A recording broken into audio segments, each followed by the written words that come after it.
ये शुरू में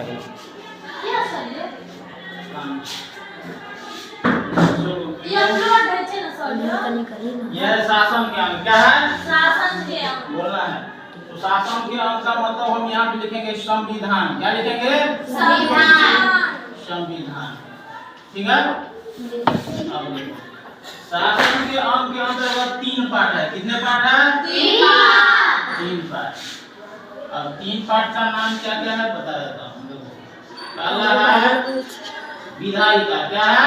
विधायिका। पहला पार्ट क्या है? विधायिका। विधायिका। दूसरा है कार्यपालिका। क्या है? कार्यपालिका। कार्यपालिका। और तीसरा हो गया न्यायपालिका। क्या हो गया? न्यायपालिका। ठीक है। अब देखो इस कार्यपालिका में भी 2 पार्ट है। कितने पार्ट? 2 पार्ट है। तो अब इसको भी हम 2 भाग में डिवाइड कर देंगे ऐसे करके, ठीक है। तो कार्यपालिका में पहला पार्ट हो गया केंद्र। क्या हो गया? केंद्र। और दूसरा पार्ट हो गया राज्य। क्या हो गया? राज्य हो गया। अब यहाँ देखो हम कार्यपालिका में भी 2 पार्ट करेंगे। यहाँ भी लिख देंगे केंद्र। क्या लिख देंगे? केंद्र। और दूसरा पार्ट हो गया राज्य। क्या हो गया? राज्य हो गया। और न्यायपालिका में सिर्फ एक ही पार्ट है। कितने पार्ट है? एक पार्ट है। तो न्यायपालिका के अंदर आएगा सर्वोच्च न्यायालय। क्या आएगा? सर्वोच्च न्यायालय। सर्वोच्च न्यायालय जिसे हम कहेंगे सुप्रीम कोर्ट। क्या कहेंगे? Supreme court. सुप्रीम कोर्ट यानी एसपी एससी। क्या कहेंगे? ठीक। अब हम यहाँ पे आते हैं, पहले इसको समझते हैं विधायिका किसे कहते हैं। देखो इधर यहाँ पे हम इसको समझते हैं। विधायिका का मतलब हुआ कानून बनाने वाली संस्था। क्या हुआ? कानून बनाने वाली संस्था। तो विधायिका का डिफिनेशन क्या होगा? कानून बनाने वाली संस्था को विधायिका कहते हैं। क्या कहेंगे? कानून बनाने वाली संस्था को विधायिका कहते हैं। विधायिका मतलब जो कानून को बनाता है, यही ना। तो कानून कहाँ बनता है? केंद्र में। कहाँ बनता है? और केंद्र में कानून कौन बनाता है? तो केंद्र में कानून बनाता है संसद। कौन बनाता है? संसद। तो यहाँ पे हो जाएगा संसद। कानून कौन बनाता है? संसद। कहाँ पे बनाता है? केंद्र में। ठीक है। अब संसद जो आ गया यहाँ पे, तो संसद में कौन कौन पार्ट होता है? 2 पार्ट। कितने पार्ट? 2 पार्ट। एक होता है लोकसभा और एक होता है राज्यसभा। क्या क्या होता है? एक होता है लोकसभा और दूसरा राज्यसभा। देखो यहाँ पे हम लिख देंगे लोकसभा। लोकसभा, ठीक है। जिसको इंग्लिश में हम कहेंगे LS। लोकसभा क्या है ये? तो लोकसभा में कौन बैठता है? जो MP होते हैं। कौन होते हैं? MP यानी मेंबर ऑफ पार्लियामेंट। ठीक है ना। तो लोकसभा में MP जो बैठता है यही लोग क्या बनाता है? कानून बनाता है। क्या बनाता है? और लोकसभा के बाद आता है राज्यसभा। क्या आता है? राज्यसभा। राज्यसभा इसमें भी जो है मेंबर ऑफ पार्लियामेंट, इसमें भी MP ही बैठता है। तो इसमें वरिष्ठ MP बैठते हैं जो उम्र में ज्यादा है। ठीक है। तो राज्यसभा को हम बुढ़ाओं का सदन कहते हैं। क्या कहते हैं? राज्यसभा को क्या कहेंगे? बुढ़ाओं का सदन, क्योंकि इसमें उम्र दराज लोग बैठते हैं। और लोकसभा को कहेंगे हम युवाओं का सदन। क्या कहेंगे? क्योंकि इसमें नवयुवक लोग बैठते हैं। ठीक है। चलो इसको हम कर देते हैं। ठीक है। अब यहाँ पे हम कर देंगे राज्य में होगा। क्या होगा राज्य में?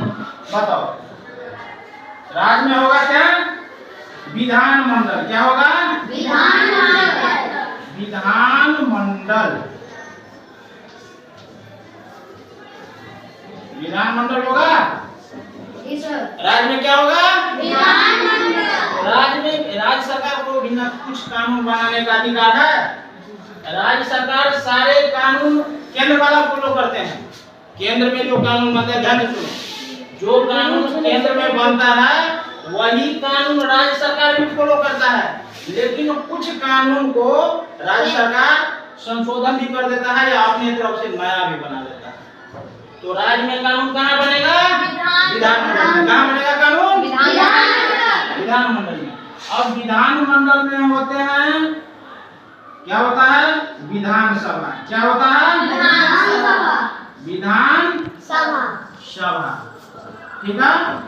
अब उसके बाद होता है विधान परिषद। क्या होता है? विधान परिषद। जैन होता है। तो जैसे लोकसभा में युवा लोग बैठते थे वैसे ही विधानसभा में युवा लोग बैठेंगे। ठीक है। जैसे राज्यसभा में वृद्ध लोग बैठते थे, ज्यादा उम्र के लोग, इसीलिए इसे बूढ़ा का सदन कहा जाता है, वैसे ही विधान परिषद में ज्यादा उम्र के लोग बैठेंगे। ठीक है। जो क्या होगा? मेंबर ऑफ लेजिस्लेटिव असेंबली के जो सदस्य होंगे। समझ आया? अब देखो, अब यहाँ पे हम आते हैं केंद्र में। तो केंद्र में क्या आ जाएगा? सबसे पहले केंद्र में सबसे पहले आ जाएगा, यहाँ से हम लेते हैं राष्ट्रपति। क्या आ जाएगा? केंद्र में कौन आएगा सबसे पहले? राष्ट्रपति। उसके बाद आ जाएगा उपराष्ट्रपति। क्या आ जाएगा? उपराष्ट्रपति आएगा। उसके बाद आएगा प्रधानमंत्री। क्या आएगा? प्रधानमंत्री। और उसके नीचे आएगा मंत्री परिषद। आएगा कि नहीं आएगा? आएगा। ठीक इसी तरह से यहाँ पे क्या आएगा? राज्य में आएगा राज्यपाल। राज्यपाल। उसके बाद आएगा मुख्यमंत्री। मंत्री। ठीक है। उसके बाद आएगा मंत्री परिषद। मंत्री परिषद आएगा। और यहाँ पे सर्वोच्च न्यायालय के बाद आ जाएगा उच्च न्यायालय। उच्च न्यायालय। और उसके बाद आ जाएगा जिला न्यायालय।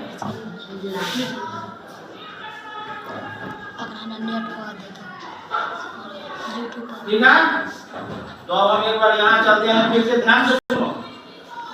कानून बनाने वाली संस्था को विधायिका कहते हैं। क्या कहेंगे? उसके बाद है कार्यपालिका। नामे से स्पष्ट है, कार्यपालिका का मतलब कार्य करने वाली पालिका, जो काम करता हो। ठीक है। तो विधायिका के द्वारा बने कानून के अनुसार जो कार्य करता है उसे कार्यपालिका कहते हैं। समझ गया?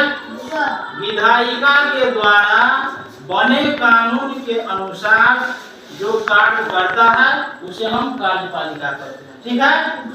और तीसरा है न्यायपालिका। क्या है? न्यायपालिका। तो इसमें भी स्पष्ट है, न्यायपालिका मतलब न्याय करने वाली संस्था है ना। तो न्याय कौन करता है? अगर कोई विवाद हो गया, कोई समस्या हो गया, तो न्याय करता है कोर्ट। कौन करता है? कोर्ट। छोटा मोटा गाँव घर में होता है तो आपस में सुलझाता है। उसे थोड़ा आगे बढ़ा मामला तो जिला न्यायालय में जाएगा। ठीक है। उसमें भी अगर समाधान नहीं होगा या अगर कोई पक्ष संतुष्ट नहीं होगा तो वह जो है उच्च न्यायालय, हाई कोर्ट में जो है अपील करेगा। यहाँ भी इसका समाधान होगा।